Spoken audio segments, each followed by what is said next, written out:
Welcome to Dr Joe Unplugged. The topics discussed in this podcast will reflect my opinions and are not in any way to be regarded as medical advice. Dr. Joe, hello. How are you? Where have you been? Oh, very good, thanks, Blackers. No, it's ended up being a busier day than anticipated. Oh, that's okay, mate. I did say to Katie I did apologise. No, God, that's okay. It's honestly, we played a bit of music. It was fine. It was fine. And I knew you'd pop your head up eventually. That's okay. That's all right, mate. Not a problem at all. Now, what are we going to talk about tonight? Do we have a chronic disease epidemic because the government has fattened us up? It's got my interest. It's got my interest. Yeah. Yeah, okay, off you go. Short answer to your question is yes.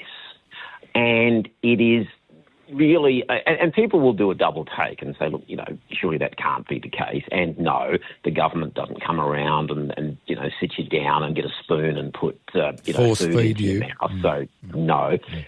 However, it is very, very interesting, and I suspect there might be some listeners who might remember the 1970s. And for those who don't, if you look at pictures from the 1970s, there is something that's very striking compared to today, and that is you see far fewer people who are overweight or obese. And then in 1976, and these are sort of bits of history that we don't hear about. In 1976, obviously then the American administration was advised that they needed to do something about the fact that 13 to 14% of Americans were overweight or obese and 2% had diabetes, and something needed to be done about it, which is, not unreasonable. Yeah. And that led to the first government, the dietary guidelines advice. These were government dietary guidelines telling people what should be eaten, and the aim of that was to reduce overweight, obesity and type 2 diabetes. Fast forward, the first ones of these came out in the early 1980s. Fast forward 45 years later, and in the United States, and these were these figures are from, rates of overweight and obesity have gone up fourfold. So obesity, instead of being about 13%, is now, threefold, is now 40%. Wow. Diabetes, instead of being 2%, is 8%. So a 3- and 4-fold increase after the government got involved and started telling people what to eat. And despite that, the next version of these dietary guidelines is going to come out in the next so many months. It's currently being reviewed and is under discussion, but it won't make any difference because there is no intent and never has been to admit maybe we should actually look at the results of what we're doing and question whether what we're doing is working or not. And you don't really need a degree in anything to be able to say, well, if your aim was to reduce the incidence of something, and that what you're aiming to reduce the incidence of has not only just gone up a little bit, but gone up 3- and 4-fold, maybe you need to fundamentally question the basis of what you're recommending. But they won't and they don't. So to that extent, could it be said that government is totally does not care about the effects of what it's recommending to people? I suspect the answer to that one, sadly, is yes. Yes. What are they actually recommending? What are they actually recommending to people, Joe? Well, it's typically, if you look at the food pyramid, or what they redesigned in America as the food plate, it's typically a high carbohydrate diet, and specifically high in grains. Like they're saying 52 to 56% of what you eat in terms of your calories should come from grains. Now, that is very, very new in human history. Humans, for most of their existence, were hunter-gatherers and variations on that theme. And if you think back to the 70s, what was your standard meal? Was meat and 3 veg, maybe fish and 3 veg or chicken and 3 veg. But then it was decided, oh, no, this is terrible. That's all causing heart attacks. We've got to get rid of that. And we replaced it with lots of carbohydrates. And those carbohydrates are typically refined, and they come in pretty boxes, and they often have 3 or 4 or 5 government elephant stamps on them to tell you that it's healthy. And people get, understandably, quite frustrated because they say, I've cut the fats out of my diet, but I'm getting heavier. Why is that?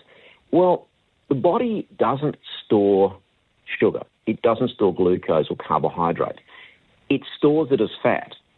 So therefore, when you're eating lots of carbohydrate and more than the body is going to burn up, then the body will convert it into fat and store it. But it actually gets even a bit worse than that, because when we eat lots of refined carbohydrates, the body produces insulin, which is the body's hormone for getting glucose out of the bloodstream. So the body's doing what it needs to do.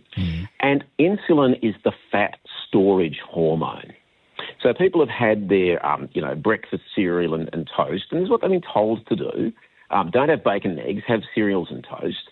And then, as a consequence of that, there's got a whole lot of glucose and sugars gone into the bloodstream. The body produces insulin because it wants to get the glucose out of the bloodstream, because too much glucose in the bloodstream is where you get to diabetes. And it does that by converting it into and storing it as fat.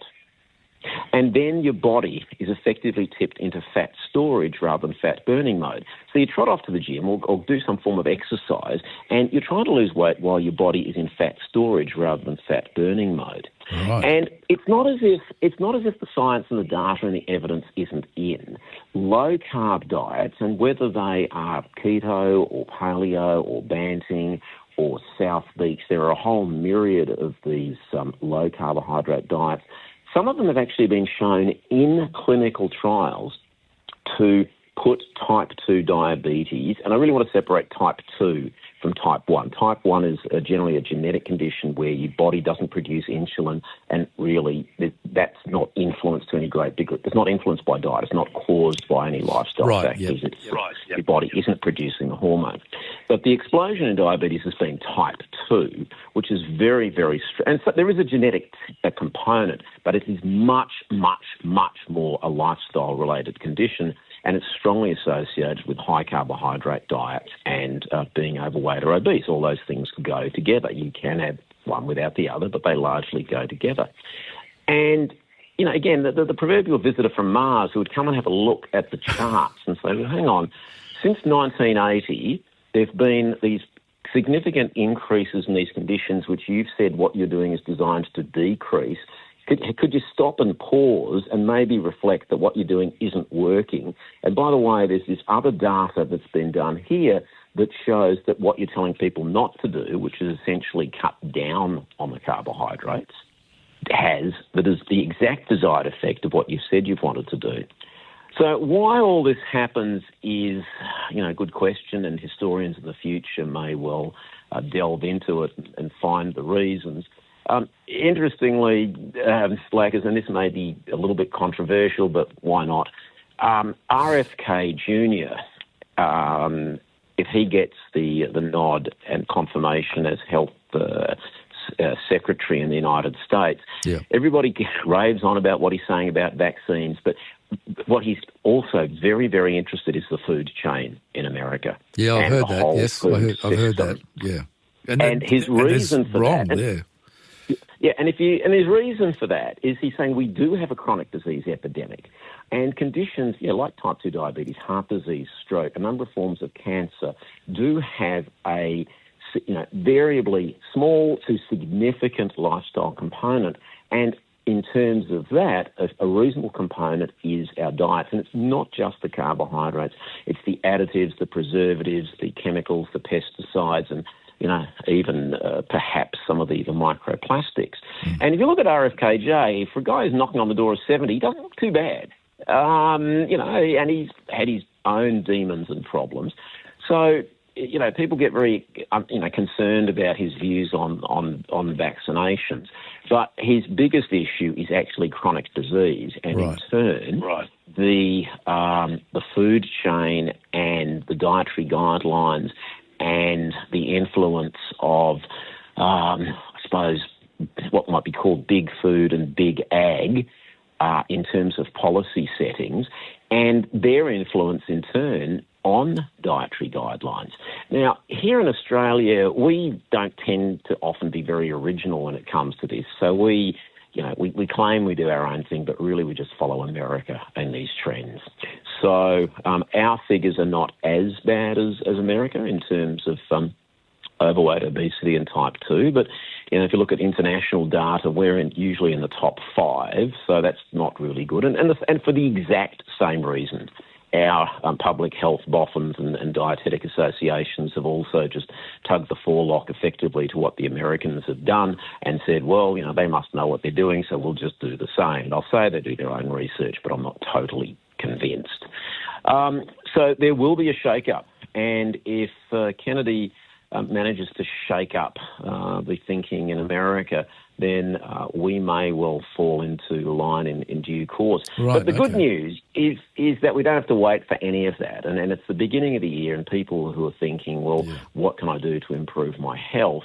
Probably, number one is having a look at your diet. What are you eating? Yeah. And it doesn't have to be junk food. Like, we're not talking about the drive-through, which most people don't do 3 times a day. We're talking about a lot of the foods that comes in boxes and packages in the supermarket. So the middle aisle. Processed foods, that sort of thing, yeah. Processed foods. Joe, can we just can we just take a break, mate? I've got to take a break here, and we'll get back with you very, very soon, all right? Just righto. So you're on 882 6PR. It's 18 after 8 with Dr Joe Unplugged. On Perth 6PR, it's Saturday Night with Ian Blackley. Joined by Dr Joe Unplugged. Hello, you still there, Joe? You haven't? I'm here. Sorry to interrupt, mate, but that's... No, that's fine. We've got to pay the bills. We've got to pay the bills. We've got to do it. But that's, very, very interesting. So continue, please. So I suppose to get back to detaching yourself from listening to what the government says, and I think... interestingly, I'm just going to divert for a moment. Yep. In America, Vinay Prasad, who has a Substack, he's a Californian hematologist and oncologist, and he's an actual stickler for evidence and data, which a lot of medical he's not connected with any association, a lot of medical bodies hold themselves out to be, but unfortunately are not necessarily. And he's commented that trust in health authorities in America has fallen from 70-odd% to under 40%, and he's personally surprised it's not lower than that. So, people don't need to wait to be told what to do. Our ancestors didn't need to be told what to do. And people will think, our ancestors didn't live as long as we did. They didn't die from type 2 diabetes and its complications or a whole load of other lifestyle conditions. They may have been killed by predators. They might have been killed by elements, particularly the cold. They might have been killed by tuberculosis. So it's getting back to what human beings have eaten since the beginning of human existence, which is what we could otherwise hunt or gather. So we're talking about meat, fish, chicken, and I appreciate some people would prefer vegetable proteins, and that is an alternative. Fruits, vegetables, nuts, seeds, berries, and drinking mainly water. So if you go to the supermarket, and a lot of the supermarkets have a similar configuration, if you shop if what's in your trolley is mainly around the perimeter, and typically around the perimeter of the supermarkets are the fresh fruits and vegetables, the meat section, the deli, the frozen goods. And, people say, frozen vegetables okay. Yeah, look, they are, and particularly for people in remote areas, it can be harder to get fresh fruit and vegetables. So frozen berries or frozen vegetables are a very, very reasonable alternative. If most of what's in your trolley has come from that, then you haven't got a trolley full of muesli bars and snack foods and soft drinks and a whole lot of other... And you see it all the time when you go to the supermarket, don't you? You see people that are horizontally augmented to the stage of that doesn't look healthy, and their trolley is just full of absolute rubbish. Yeah. And when you think about it, if we go to the petrol station and you've got the choice of, 91, 95, 98 or diesel, I've yet to meet a person who will deliberately put the wrong type of fuel into their car. Like if your car runs on 95 unleaded, you're not going to put diesel in. But yet when we go to buy our food, we're effectively doing exactly that when we're filling it up with all these processed and packaged foods. Now, can we have a little bit of those? Yes. Can we have some bread? Yes. Should we really try to minimise breakfast cereals? I think the answer to that one is yes. You can have some oats is fine. But if we go back and think about how, and for a lot of people today, maybe how their grandparents or even great-grandparents would have eaten, and if you brought somebody today who maybe, passed on, say, any time before the 1960s and took them to the supermarket, and they'd probably say, what is all this stuff? And you say, well, this is food. And they say, well, it doesn't look like food to me. So again, it's very, very recent changes in human history. And look, for those that are interested in wanting to go down rabbit holes, you can look at the story of Ansel Keys, who was the sort of father of fats in the diet are bad, which has been very quietly sort of discredited and removed. Yep. And also, the influence of various bodies that have pushed a, largely grain-based diet, which is now sort of morphing itself into what's called plant-based, and then that gets sort of wrapped up in climate change discussions. But ultimately, it's going back to what is the human body designed to run on? Well, what's your car designed to run on? You put the fuels in that are best for it. Human body is best designed to run on what it's always run on, which is proteins, good quality fats, and a little bit of carbs. The body does not need any carbohydrate. Now, there's nothing wrong with having some carbs in your diet, but the body, there is no such thing as an essential carbohydrate. There are essential amino acids, which are proteins, and there are essential fatty acids, and these cannot be produced by the body. The body needs them, and particularly the omega-3s. Yeah. And obviously the body also needs vitamins and minerals because the body cannot produce them. So and again, you don't need a medical degree, you don't need a degree in dietetics. You just go back to very, very basic principles of what the body needs because it cannot produce it itself. And you go from there and you're going to be 90% of the way there and you can ignore what the government tells you. Rightio. And you were talking earlier about back in the 70s, the shape of our bodies was a lot better. And you sort of think about the 70s and the 80s and things that could sort of got gradually worse in the 90s and the 20s, et cetera, et cetera. Back in the 70s, I mean, we weren't online. There weren't kids sitting inside with their iPhone out or, their sort of pads and stuff like that, And if you sit on your backside and you're online all the time, or you're staring at a screen and you're not out there, because back in the 70s, we never did that, did we? We were out running around, we're playing sport, we're doing this, we're doing that, we're outside, because we didn't have that sort of apparatus to actually keep us sort of like stuck to the one spot and doing not much. Look, that's exactly right, and that is also a factor. We need exercise, don't we? Yeah, we do. So exercise is important. It's there's an adage that says you can't outrun a bad diet. So exercise is important, and it will help with weight loss, but by itself, unless you're doing a few hours a day, will not do it by itself. It's a combination of things, isn't it? We've also got this issue with kids that, and understandably, people are concerned about dangers, but it's the immediate rather than the long-term danger which focuses the mind. So, yes, you don't want to let your kids run around and play because something bad may happen. They might fall out of a tree or, God forbid, cut themselves, end of the world. Probably not. So you have them inside on screens where, they won't cut themselves or graze their knees and that'll be all good. Yeah. And, there are consequences to that. So I think we're at one of these points in time where we just need to have a bit of a reset and ask ourselves, it's very rare now for children to walk to school or ride a bike to school.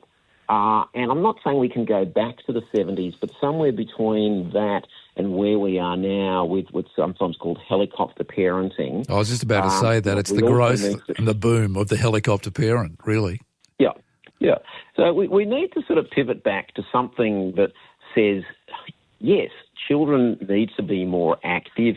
It doesn't need to be completely supervised. I mean, probably the days of, go out and enjoy yourself and, be home by 6 o'clock. Well, I don't know whether we're going to get back to that or not. Maybe in 10 or 15 years' time, who knows. But somewhere between that and I can't let you out of my sight, and probably the simplest way for me to do that is for you to be on a screen. Yeah, there you go. Is probably where we might land. Yep, that's you see it all the time, don't you? Can you just run through just quickly your diet of a day? What do you have for breakfast, at lunch, dinner, alcohol, glass of wine? What do you do? Come on, fess up. Come on. And I should preface this by saying that what I do is not necessarily suitable for everybody. I typically I typically don't have breakfast. Right, I don't either. I learned some years ago that the notion of breakfast being the most important meal of the day has no science behind it, but is a marketing slogan from Kellogg's. I thought, oh my goodness. Yeah. So I typically don't have breakfast. Lunch, look, I may have, sometimes I have a tin of tuna, I might have a bit of cold meat. Look, sometimes I will be naughty in inverted commas and have a protein bar, and yes, they're processed as well, but at least they're low in carbs. Yes. And dinner, look, we'll typically have, like tonight, for example, we've had some chicken breasts grilled with some salad. Other nights might have some chops, or probably not so much in summer, a roast in winter on a Sunday, maybe something on the barbecue. Again, with some salads, maybe some sweet potato or potato. We don't have a lot of noodles or rice. I'll typically have pasta if I go out. We very rarely cook it at home, and that's not to say that pasta is bad. But again, the Italians typically have had pasta as a starter course, not a main course. Some people say, well, the Mediterranean diet is really good. Yes, it is, but it doesn't have a lot of pasta. So, yeah, it really is the basics. We virtually don't have any, we don't have any soft drink in the house. Our kids, and they're adults now, have been brought up on drinking water rather than fruit juice or any soft drinks or choc milks. And again, it's not saying that you can't have it on occasions. So that would really be the basics. And yes, some nights I will have a glass of wine, which I quite enjoy. That is my indulgence. And, now and again, might have a sweet treat as well. But if it's a sweet treat, I know that it's got some sugar in it versus a whole lot of other foods, and particularly the processed foods that have a sugar content that you don't know about. The label, unless you read the label, and they're not even sweet. Yeah, that's right. It's a bit scary at times. My worst habit is, I'll eat chicken. I'll cook chicken, steak, like lamb, pork, whatever. Yep. But my worst habit is buying those little plastic containers of the salads. The pasta this, the devil salad that, the coleslaw this. I mean, they've got to be bad for you, but that's what I just keep doing. But eating healthily is not a religion, so not everything that passes your lips has to be looked at in the prism of is it good or bad for you. You can eat some foods because you enjoy eating them, but they're they're more the maybe it's a terrible analogy in this discussion, but they're probably more the icing on the cake. Yes. It's the basics. So again, for dinner, to get back where we were, for us it'll be, some salmon or some chicken or chops or, and some nights it's sausages as well, which is fine. So over the course of the week, mostly it's going to be protein with some vegetables or salads for dinner. Yeah, there you go. And if you stick, those are the basics. And I really want to emphasise that, again, what I do suits me and I suppose my partner.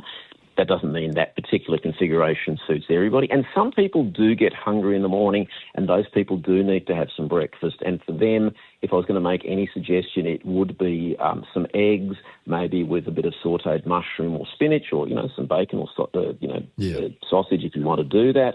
Or maybe a bit of yogurt with some berries and a more protein-infused sort of granola of some description. And some people like to have a protein shake for breakfast because it's convenient. And again, we live in a modern world. We can't be purists about this, but we can get more, collectively, we can get more of what we're doing more suited to our bodies than what we're doing now. Excellent. All right, Dr. Joe Kostrich, mate, good to talk to you as always, and very informative, very informative. Okay. Absolute pleasure, Ian. Good to be with you. Yeah, you too, mate. I'll talk to you at some other stage. Have a good rest of the evening. All right, Joe. See you, mate. Bye-bye. Bye. Thanks for listening to Dr. Joe Unplugged. If you enjoyed this podcast, please like, share, and consider subscribing. Tell your friends.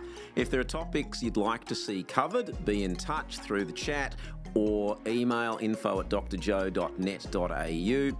We'll be uploading new content each Monday, and soon we'll be putting these videos out on X. You can follow me there at Dr. Joe's DIY Health.